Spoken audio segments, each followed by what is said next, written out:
mind that I haven't done a video in a while. It means everything won't be complete at the top of my head, but there's not much I can do about it, because I'll be honest, I just don't like doing the videos. So I haven't been ill this time. I just hate doing the videos. Anyway, we'll start here.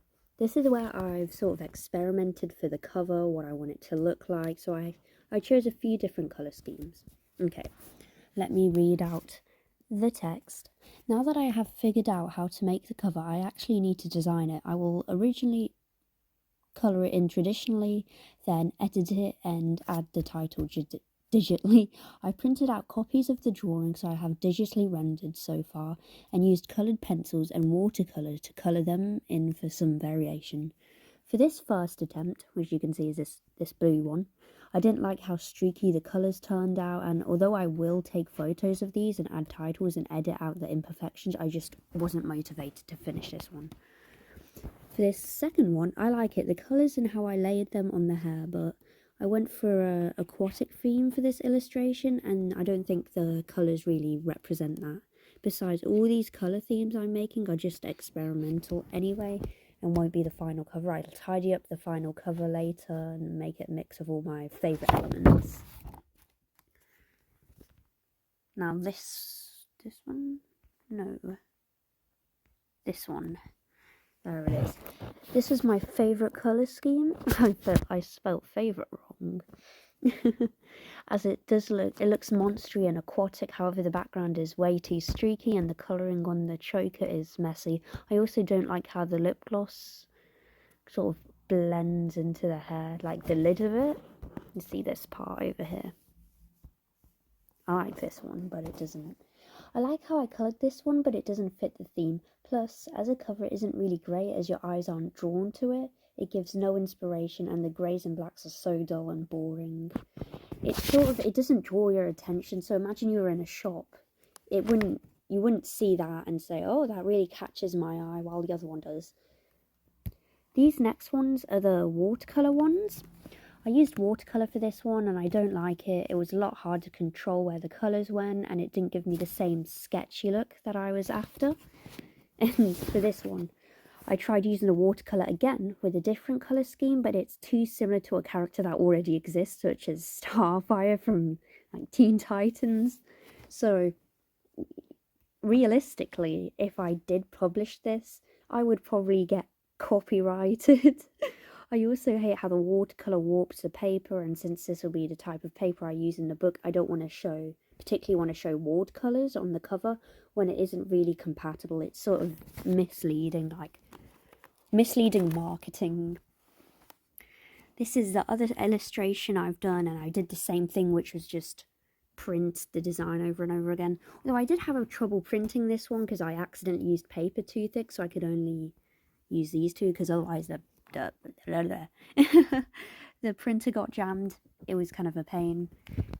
The ink was messed up. Well, anyway, since I finished another digital rendition, I also experimented on it. I don't think I can use it as a cover because there isn't a place to put the title. Yeah, there isn't really any great places. On the other one, see, I can put it above her head, but this one's just not particularly what I'm after.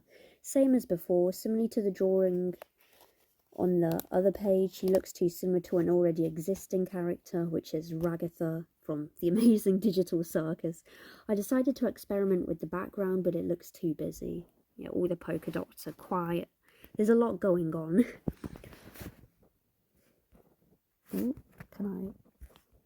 Sorry, doing it on my phone's a bit of a pain. I have lost my laptop charger. So, well, not lost.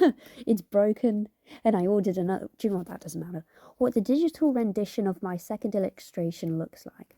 For some reason, it was having troubles with the printer and it kept jamming, so I couldn't experiment with it too much. In addition, I realised that the image wasn't quite as I wanted, so I'll have to change that later. See if we look a bit closer. There's printing mistakes. This nail looks odd. Printing mistake. Digital mistake, added an extra line, which I don't think I'll be able to fix that. I do not have enough time. There should be ribbed edging around the window, the chest window. These lines are too close on the neck. and there shouldn't be a bend in the headband. Oh yeah, there's a slight bend where it's circled. Here's the second one. As you can see, there's some places, like look at this nail where the ink is smudged. Yami Kawaii. So look, this is a little mood board I've done, and I've gotten all the pictures from Pinterest, and it's a mix of real photos and drawings, just sort of what I feel makes Yami Kawaii. And here's an explanation of what it is.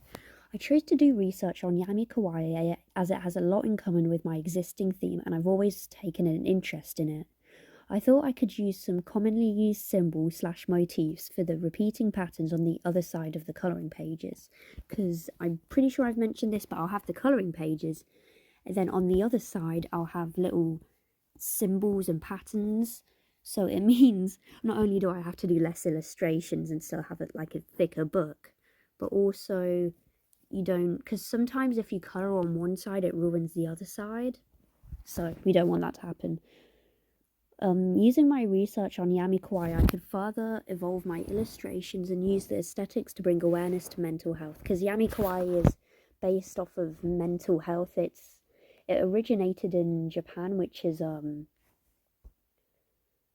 which most people, wait a second, sorry, I just went to the bathroom. So where were we at? We were at in Japan it's sort of taboo, mental health, and even so, like in England, I mean, as much as people say they care about mental health and stuff, it's the mental health system, it's just horrible.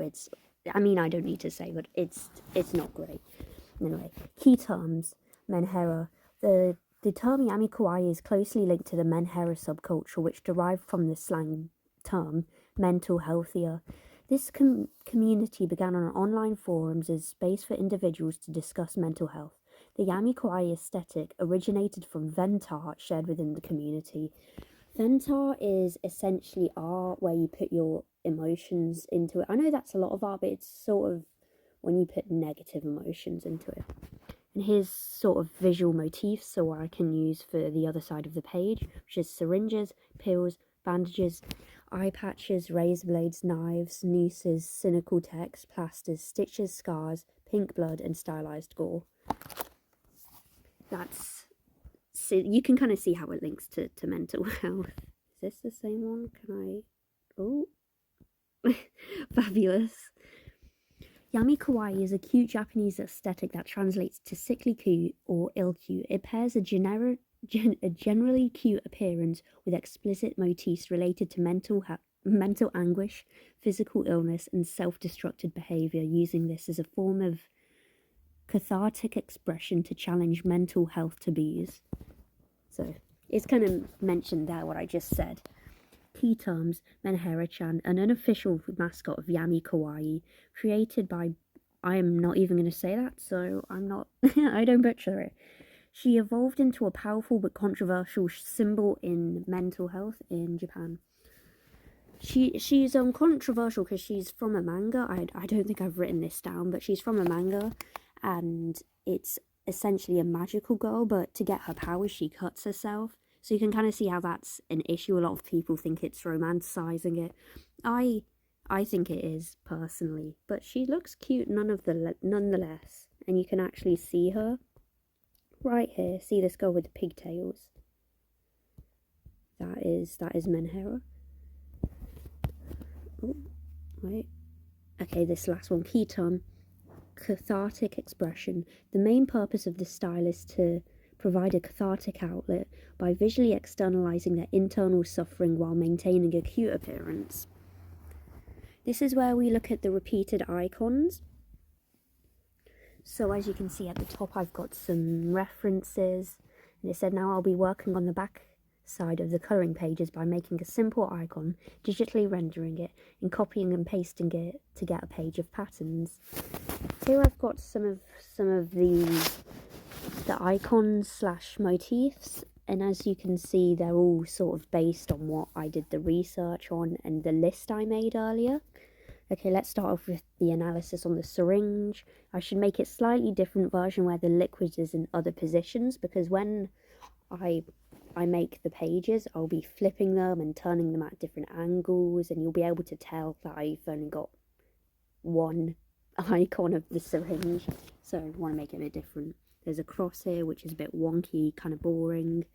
There's this box cutter, which lines need to be neatened up, and as you can see, there's like small little filler ones everywhere, like this heart and the pill. And small icons can be used for filler, so if there's any awkward gaps in the page, I can do that. There's this bow, which lines are a bit too sketchy. And for the teeth, if I use the same tooth, the design all on the same... Jesus. If I use the same tooth design all over one page, I think it'll look lazy, and I don't want it to look lazy. For the knife, the handle's a bit too long. For the pill with the wings are wonky. And oh yeah, here's just a little disclaimer. All icons are based off the Yami Kawaii motifs, which I just explained. Here's the razor.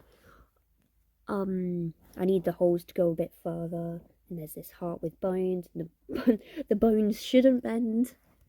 Yeah, bendy bones. We do not want bendy bones. Okay, unfortunately I'll have a lot of editing to do digitally, as I need... Oh. Wait, why am I talking about food poisoning? Yeah, they aren't the best quality because I had food poisoning at the time. So I'll have to do a lot of editing digitally. Then I've got a bit more research on an artist here called Jo Sipu, because I thought she linked into Yami Kawaii. So Jo Sipu is a Korean animator known for her Yami Kawaii gore animations. She makes mostly animation memes with her original characters. I think I could take a lot of inspiration from her art and style. She has a video of her answering questions on her YouTube channel. Let's see what answers I got from that. That she uses Procreate, and she started drawing when she was 10. I also use Procreate, so that's cool. But here's a drawing. She's got creepy elements, pastel/pink blood, cartoon gore and organs, bandages and medical equipment, which is how it links to Yami Kawaii. Okay, this is a page of what I've done in the past, which has kind of showed how I've made and developed a character for the last for the last 5 years. Okay, I've actually designed a character which has developed and evolved based off one of the Jo Sipu characters in the Yami Kawaii aesthetic. I could use her design for a page in my colouring book, as she's a zombie, so, you know, Monster Girl is the themes. Unfortunately, I lost one of my personal sketchbooks, so there is a small skip in her character's design. I also thought the progress of this would be good to show, as in the next unit I want to make a continuation using this character and develop it into a story. But here's how it started off. You can kind of see the art's not the best. I mean, it isn't the best now, but it was definitely worse. So you can see the pink pigtails, the zombie. She's got patches there. It starts evolving. It's a pastel gore and organs. See, this is kind of where the skip was, as you can see. And then I changed her hair colour. Back inside cover. Finally designing the inside intro pages as I decided which title I wanted to use. I chose a bit earlier I looked at different titles, but this is where it comes in. I chose Monster Girl as a fantasy colouring book as it sounds chill, catchy, and is straight to the point. Monster Girls, fantasy, and colouring book. Those being the points. After having a look back in my book, I decided on making a colourable intro page like Alice Oseman did. I also chose a layout from some of the ideas from earlier, and I do have a bit of analysis on there, so this is what I've changed. I do come back to this later and redraw it because I just completely despise this one. The title's lopsided, and this part of the title sucks. I don't know, I guess I didn't finish that analysis. I was like, this part of the title, and I was just through with it. I could not be I probably just forgot. Anyway, the cross is uneven, the head's too big, the torso's too short, and the figure's too thin. Arms and shoulders are uneven, the shorts are too short. and there's my name at the bottom. Then I've got potential fonts I could use, which I did before I drew this, but as you can tell, I've decided on one. Okay, the first one doesn't really fit the theme because the lines are too harsh. The second one, perfect. Sorry, why am I apologizing? Anyway, I guess I decided on that one. Third one takes up too much space. Fourth one's too thin. Fifth one's a bit difficult to read. It's cute though, it's cats. The other one could be hard to read, and the last one would be annoying to colour in. Okay, what have I written down here? For the back cover, I'll use, oh yeah, because the back cover, we also need the back cover. I'll use the back side of the pages from the design, which are on the next page. Like the little motifs and icons, the pattern basically. As I'm running out of time, and I'll put a blurb into a shape and figure it out from there. Originally, I made the sketches for the repeated patterns in my sketchbook, then I digitally rendered them and printed them. I'll do some experimentation of arranging the icons and select one to be the back cover and the other sides of the colouring books. Okay, let's go into these designs then. These are the ones I did traditionally. As you can see, they took a long time. You can see on this third one, I did not want to cut out all of those teeth. We've got some more.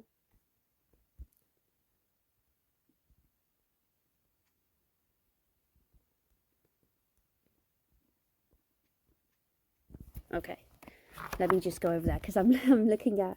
Oh, in fact, there's some analysis I should probably have a look at.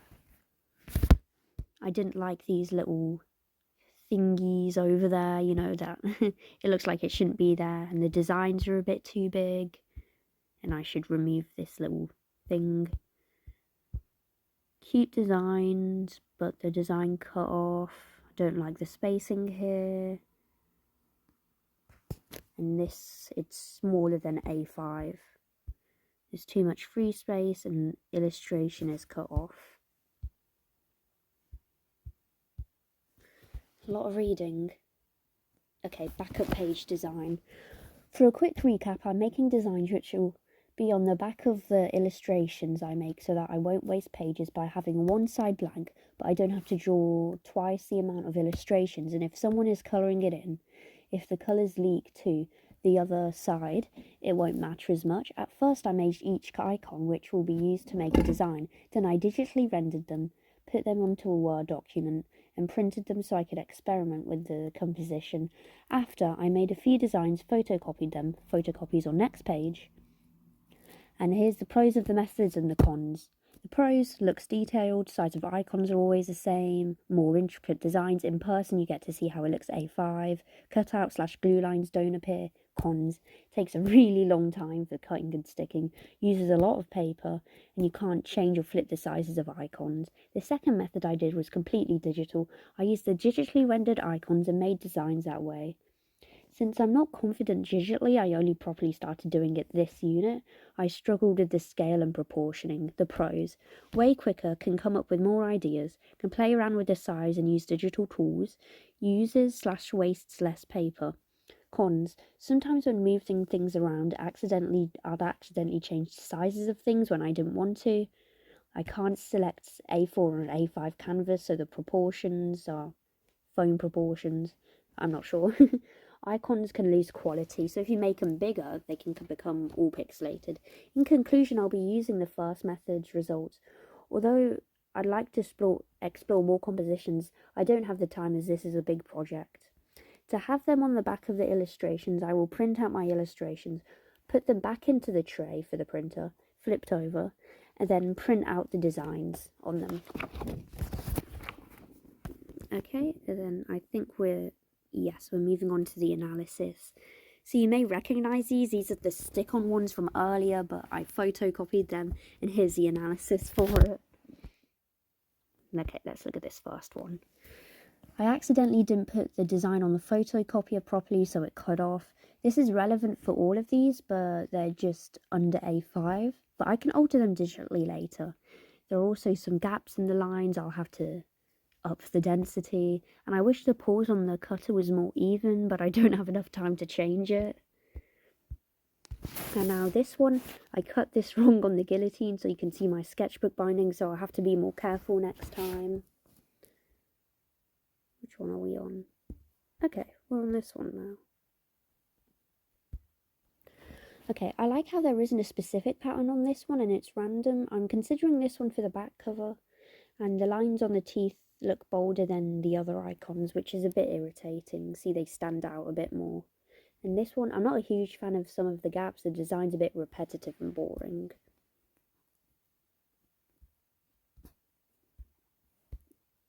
Okay, let me just switch to the page. I'll have to digitally alter these lines so there isn't a gap, because as you can see with these plasters, there's a little gap where they've overlapped. I'll also move the heart in the centre as it isn't completely in the middle of the other two. Just like the one on the previous page, it's a bit repetitive, but I quite like this one anyway.